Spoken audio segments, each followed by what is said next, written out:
오늘 데살로니가 전서 3장 1절부터 8절까지 말씀을 통해서 아름다운 관계라는 제목으로 하나님 말씀을 증거하겠습니다.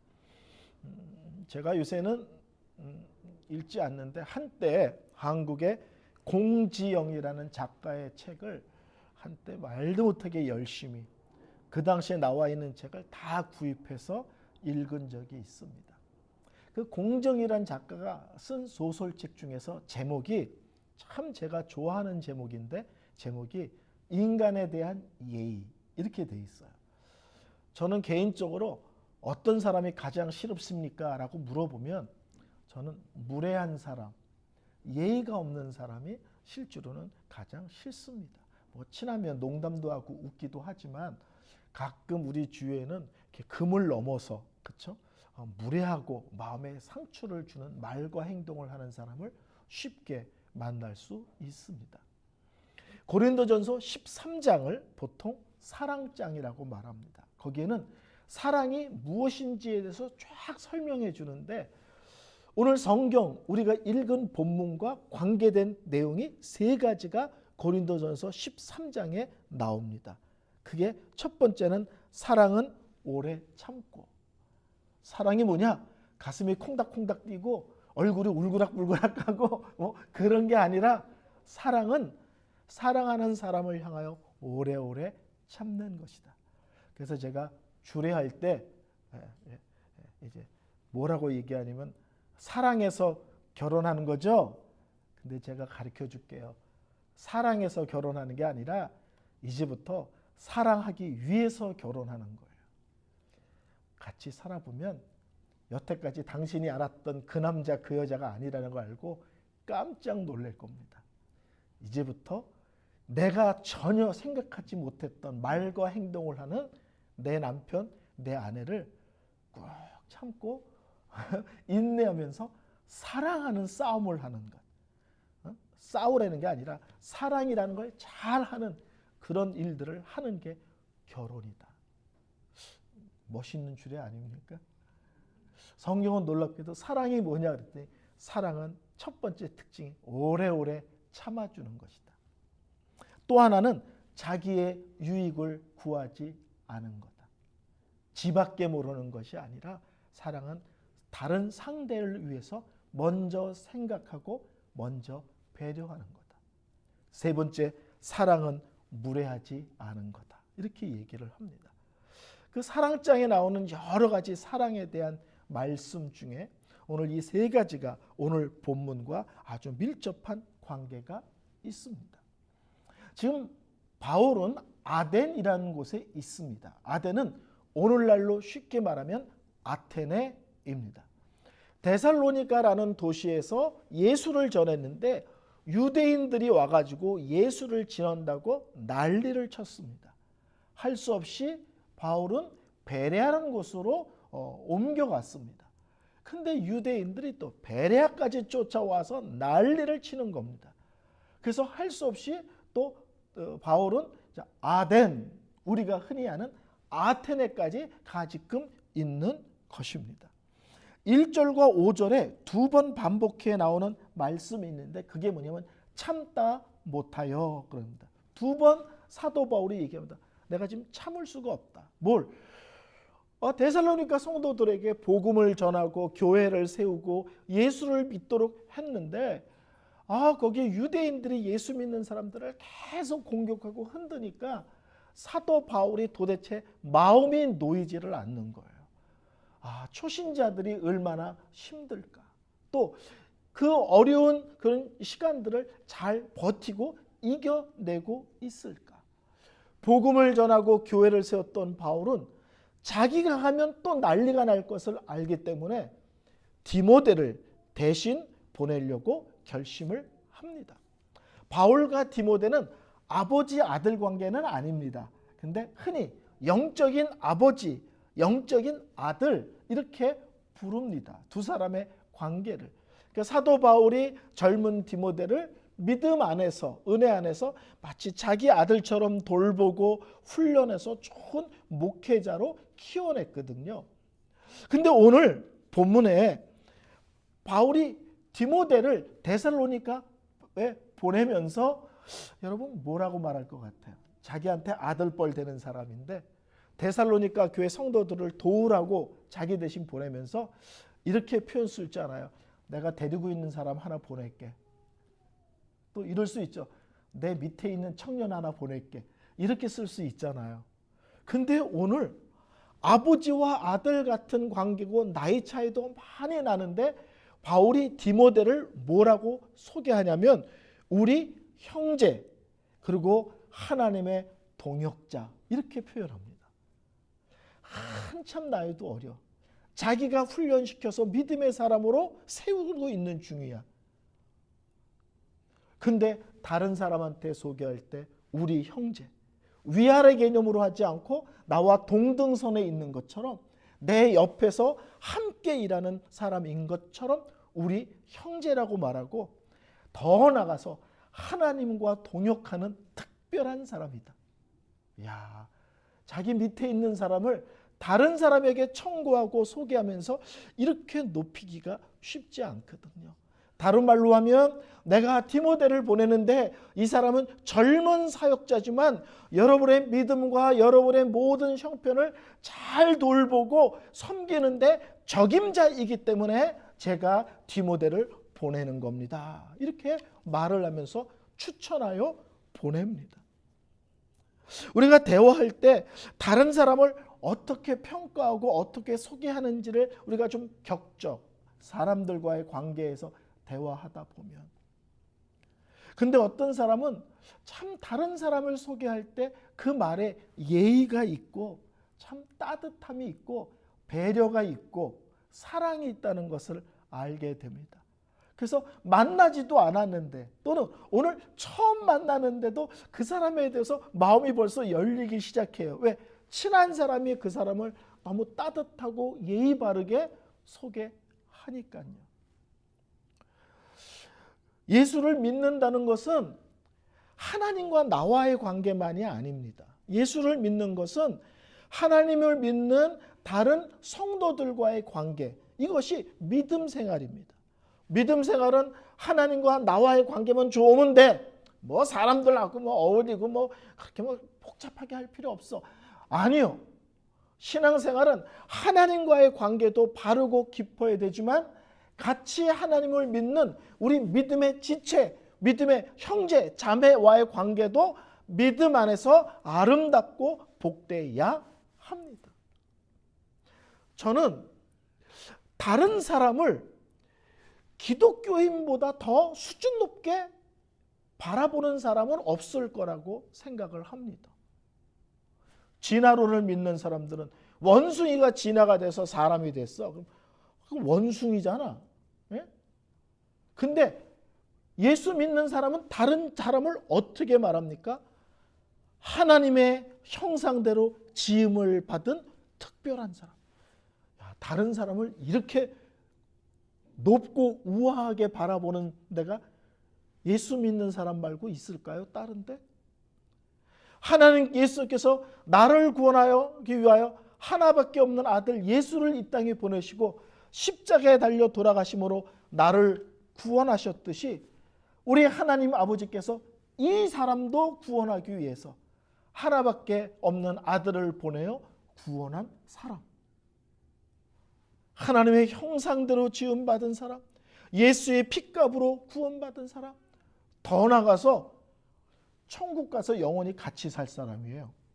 세상에 이런 특별한 인연이 어디 있습니까? 그래서 예수를 잘 믿는데 저 사람은 예수를 잘 믿는데 말만 하면 사람들을 찔러. 말만 하면 사람들을 공격해. 저 사람한테 가까이 가면 상처를 받아. 이거는 예수를 안 만났거나 신앙생활을 잘못한 겁니다. 정말 예수를 믿고 정말 예수를 제대로 믿는 신앙생활을 했다면 하나님에 대한 자세만 바를 뿐만 아니라 다른 사람에 대해서도 이 세상 어떤 기준과도 다른 기준으로 다른 사람을 인정하고 예의 있고 높입니다. 바울, 아들뻘 되는 사람을 추천하면서 우리 형제, 동등선에서 소개를 합니다. 더 나아가서 하나님의 동역자입니다. 여러분을 섬기러 봐서 보내는데 여러분을 잘 섬기는데 아주 적합한 적임자입니다. 이러면서 아주 높이고 인정하고 축복하며 디모데를 보냅니다. 근데 오늘 본문에 참 놀라운 것은 우리는 바울은 기도의 사람이다. 이런 건 참 많이 듣고 배웠습니다. 바울은 무슨 일이 있다. 그러면 언제나 기도합니다. 근데 오늘 본문은 기도하는 바울과 함께 행동하는 바울인 것을 알 수 있습니다. 바울은 참을 수가 없습니다. 데살로니가 성도들이 많은 어려움이 있을 텐데 돌봐줄 수 있는, 영적으로 그들을 세워줄 수 있는 아직 지도자가 없는데 어떻게 하면 좋을까? 저 사람들의 신앙이 흔들리지는 않을까? 노심초사합니다. 그래서 오늘 10절에 보면 이렇게 말합니다. 주야로 심히 간구하면, 밤과 낮에 시간 날 때마다 하나님께 간절히 데살로니가 성도들을 위해서 기도합니다. 그러면 아멘 하고 끝날 것 같은데, 기도할 뿐만 아니라 바울은 현재 자기 입장에서 할 수 있는 최선의 것이 무엇인지를 돌아봤는데 그게 자기 대신에 디모데를 보내는 거예요. 자기가 하면 난리가 나니까 덜 알려진 디모데를 보내어 그 모든 것들을 수습하고 돌보게 합니다.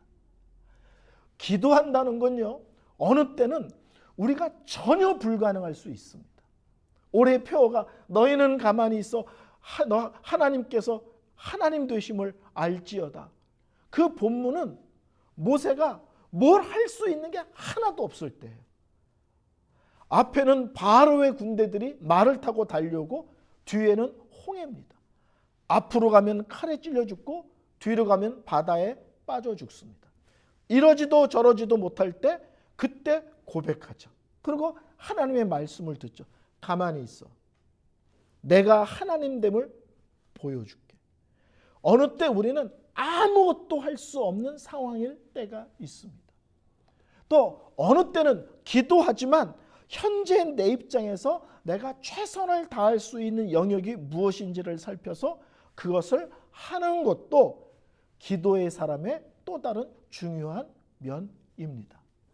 기도했으니 아무것도 안 한다가 아니라 도리어 기도했기 때문에 최선을 다해 한다, 정성을 다해 한다, 집중을 다해 한다입니다. 나는 갈 수 없으니 기도밖에 못합니다. 또 다른 대안은 없을까? 디모데가 있으니 젊지만 훈련이 잘 된 목회자니 디모데를 대신 보내어 수습하도록 하자. 주야로 심히 하나님께 기도할 뿐만 아니라 현재 내가 감당할 수 있는 내용이 무엇인지를 보고 그것을 행동으로 옮깁니다. 아까 사랑은 자기의 유익을 구하지 아니하며 그러는데요. 오늘 여기에 이런 말이 있습니다. 내가 아덴에 머무는 것을 좋게 여겼다. 그러니까 바울이 거기가 되게 좋은가 보다 그러는데 거기가 좋지 않아요. 아테네가 우리가 아는 대로 우상의 도시입니다.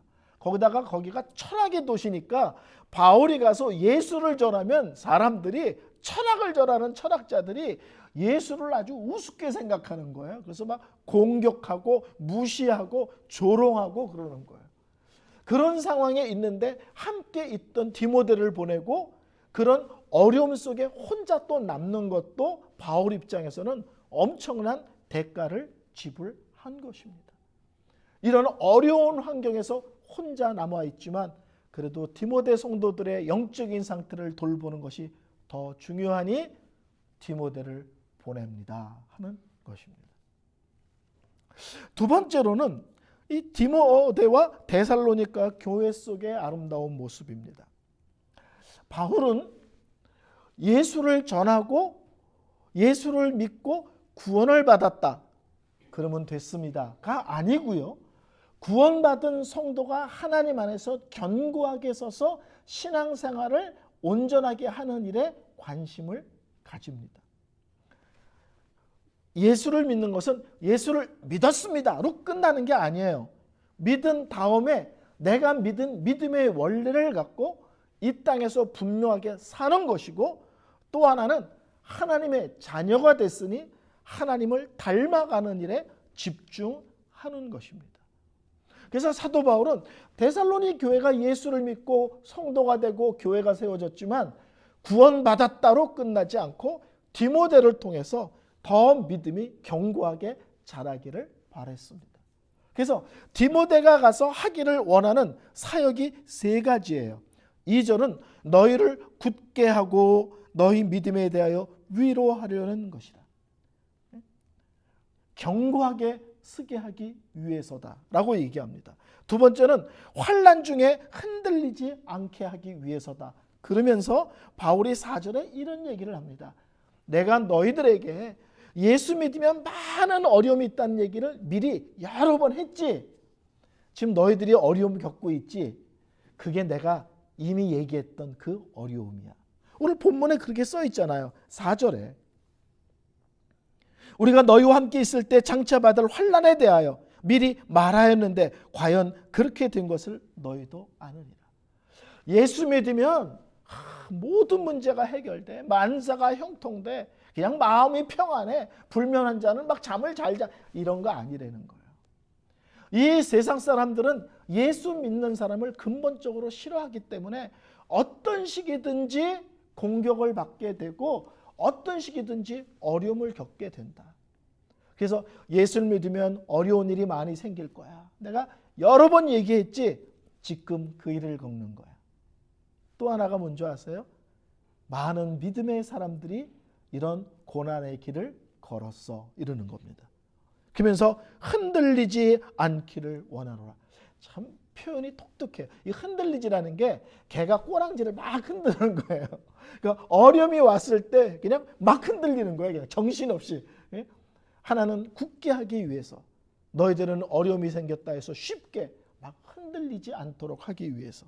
3번째는 사탄의 시험으로부터 우리 성도들을 지키기 위해서. 사탄이 유혹을 하는데 그 유혹에 걸려 넘어지지 않게 하기 위해서. 디모데를 보내어 부탁한 사역이 3가지입니다. 굳게 하기, 그 다음에 고난이 오지만 흔들리지 않기, 사탄의 시험에 걸려 넘어지지 않기. 성경은 얘기합니다. 사탄이 있다. 그리고 사탄은 다양하게 우리를 유혹하여 우리의 신앙을 흔든다. 그리고 사탄이 쓰는 가장 대표적인 무기는 거짓말이다. 거짓을 통하여 진실을 왜곡하고 진리를 가로막는 짓을 사탄이 한다입니다. 자, 오늘 본문은 거기서 끝나지 않고 디모데가 사역을 마치고 바울에게 돌아왔습니다. 근데 돌아왔는데 뭐라고 말하냐면 디모데의 보고입니다. 믿음과 사랑의 기쁜 소식을 전하여 줍니다. 6절, 지금은 디모데가 너에게로부터 와서 너희 믿음과 사랑의 기쁜 소식을 우리에게 전하니. 걱정을 많이 했는데 여러분들이 믿음 가운데 견고히 서 있고 피차 그리스도의 사랑으로 아름답게 사랑하는 공동체로 아름답게 유지되고 있다는 얘기를 듣고 내가 얼마나 감사한지를 모른다.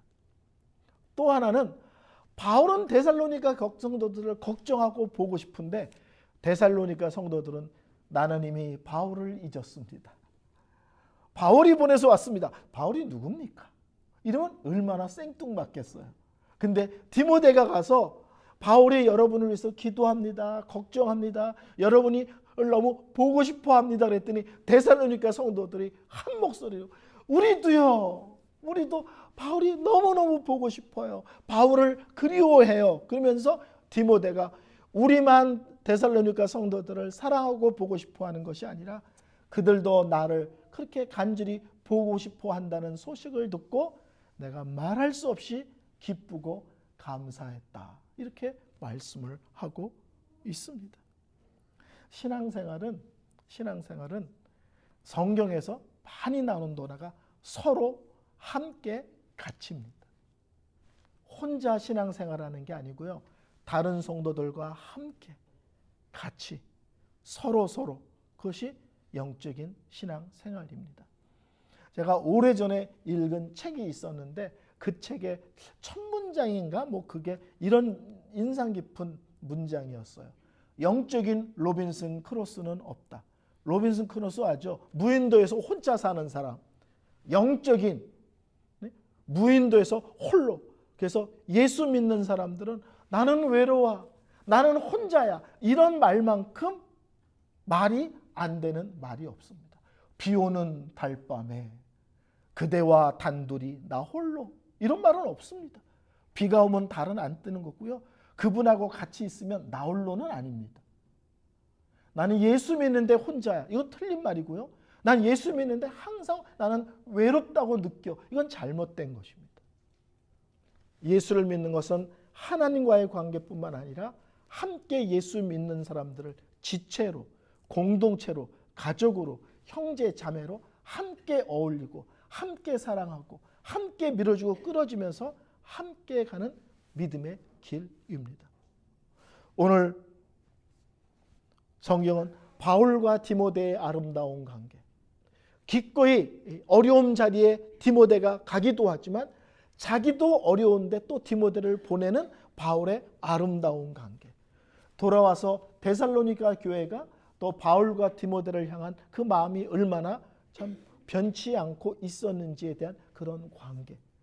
오늘 본문은 성도와 목회자의 관계이기도 하지만 예수 믿는 성도들이 어떤 관계 속에서 신앙생활을 해야 되는지를 우리에게 잘 말씀해 주고 있습니다. 우리 교회 성도들은 난 예배만 드리고 싹 갈래요. 이런 성도 없었으면 좋겠어요. 꼭 식사하고 가시고요. 둘러앉아서 이런저런 얘기도 하시고요. 힘든 일이 있으면 나누고 기쁜 일이 있어도 얘기하고 그러면서 함께 가는 그런 공동체 되기를 바랍니다.